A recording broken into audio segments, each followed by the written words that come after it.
For this video, we take a little trip outside of Wallace and go to the eastern edge of the Silver Valley to the mining town of Mullan. Most of this video was shot between 2010 and early spring of 2014. As of early 2015, I know that some of the things that you may see here have changed a little bit.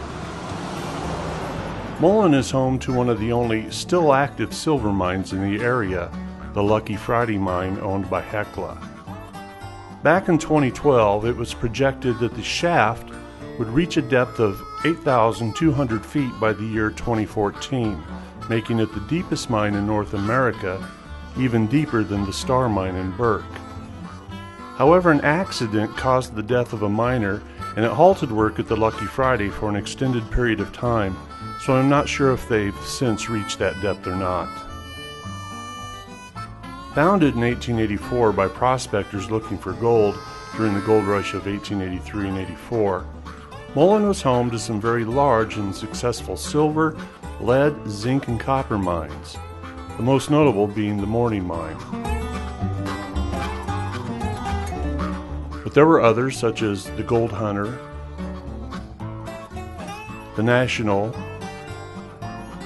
the Snowstorm, and others that helped turn Mullan into a prosperous community that at one time had a population of around 3,000 people.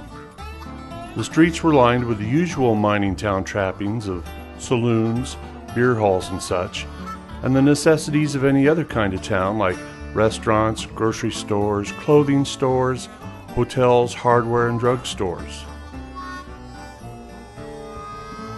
In one photograph, taken behind the Windsor Hotel, you can see a two-story outhouse that showed it was a place that had its guests' comfort in mind.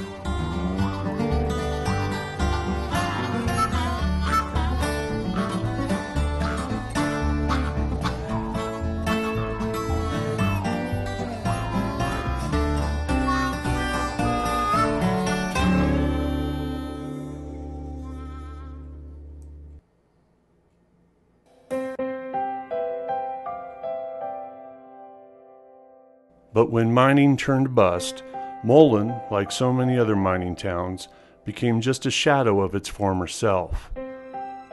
From a population of around 3,000 people, the town has become less than 700 people. And as the mines and the people went away, so did the grocery stores, the clothes stores, the hotels, the drug stores, and most of the rest. And I'm not saying just the businesses left.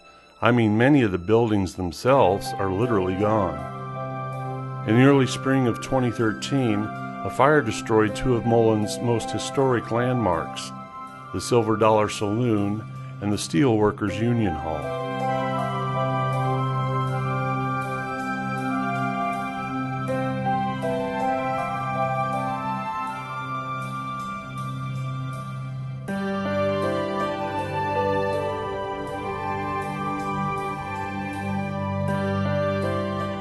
The Silver Dollar Saloon, once called the Eagle Saloon, had three original stuffed eagles from the early days, but unfortunately they were lost in the blaze. Around the back and behind the Union Hall, there also was an old railroad car that at one time was part of the Coeur d'Alene mine rescue. Sad, but this too was destroyed by the fire. Yet of the town's old buildings, a couple do remain. The Morning Club is a good example. Built by the mine and presented to the community in 1924, the Morning Club was the social gathering place. Inside the club there was a reading room, a billiards room, and a card playing area. They even had a bowling alley. There is one more little gem that this town has that everyone who comes through the Silver Valley should add as a must-stop-and-see place to their list. The Capt Mullan Museum. Located on Earl Street, this brick structure replaced the original one that was destroyed by fire in 1930. The upstairs of this building, though, is constructed for the Independent Order of Odd Fellows. It also housed the many other fraternal organizations that were in Mullan. The Freemason, Knights of Columbus, Knights of Pythias, Woodmen of the World, Eastern Stars, Rebecca, Royal Neighbors, and a slew of others all use these facilities. There are no longer any fraternal groups in Mullan who use this space, but many historical items from their past can still be found here. The Oddfellows donated this building to the Mullan Historical Society in 2004, and the bottom floor now houses the Society's museum. In the closets upstairs, there are many items that were used during the fraternal group's meetings and ceremonies that are still here. Some of the items that are here appear to date back to the beginning of that group's participation at this lodge. And though the upstairs looks a little rough, the plan is to one day turn it back to a functional room that can be used. The downstairs is now home to the Captain John Mullan Museum. Named after Captain John Mullan, who was responsible for surveying and constructing what became known as the Mullan Road, it was built between Fort Walla Walla, Washington, and Fort Benton in Montana between the years of 1859 and 1862. The Mullan Road was the first wagon road over the Rocky Mountains into the inland Pacific Northwest.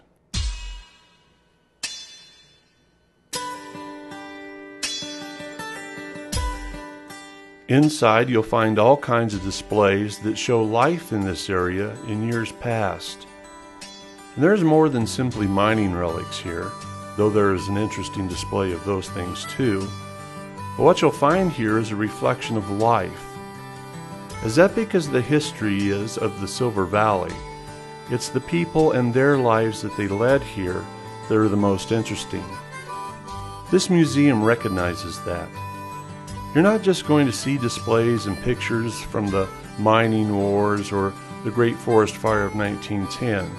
There are displays of those things, but here you'll see represented the items of everyday men, women, and children, and the lives they lived and knew.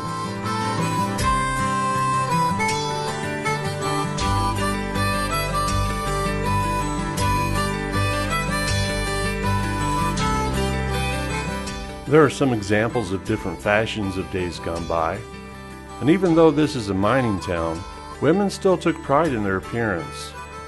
Of course, some fashions were for their practical application, not just their appearance. In Minnesota, a man shot a 600-pound bear and made this pair of gloves and a coat.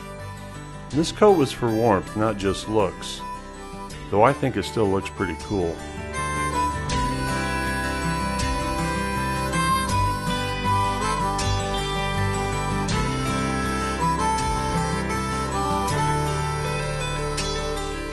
You can also find items that give you some idea of what home life was like. On the east wall, there are some displays of Norma Zimmer, Mullan's favorite daughter. For 22 years, she was on the popular Lawrence Welk show. At the end of most shows, she usually would dance with Lawrence, and she was a featured singer from time to time. Norma also appeared a number of times at the Billy Graham Crusades. And though she was actually born in the little town of Larson, just a couple miles east of Mullan, and a town which no longer exists, she considered herself to be from Mullan and said so in several interviews.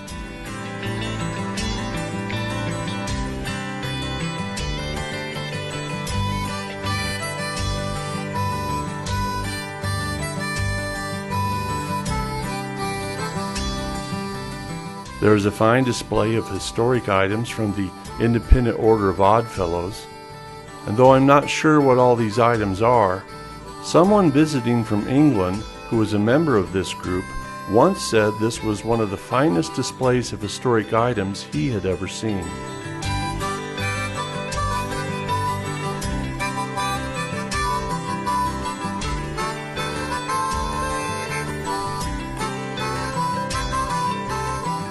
There are also some displays dedicated to Mullan firefighters. During the Great Fire of 1910, it was pretty well assumed that Mullan was going to be burnt to the ground. The volunteer fire department worked feverishly before the fire even reached Mullan, doing some controlled burns and building defenses and getting the town ready for the fire to come over the mountain.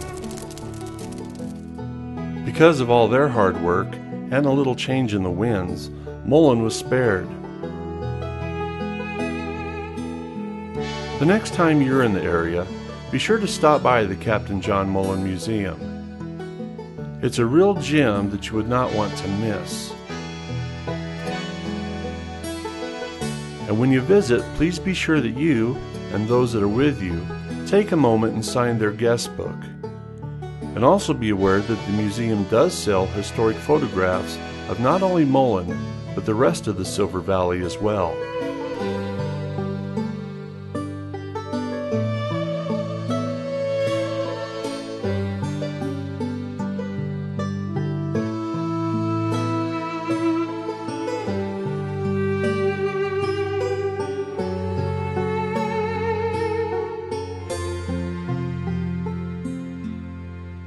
Sometime in the future, I plan on doing another video about all the historic mines and mills that were located here. And I also plan to include more of the downtown area and the businesses and buildings that made up this historic little mining town.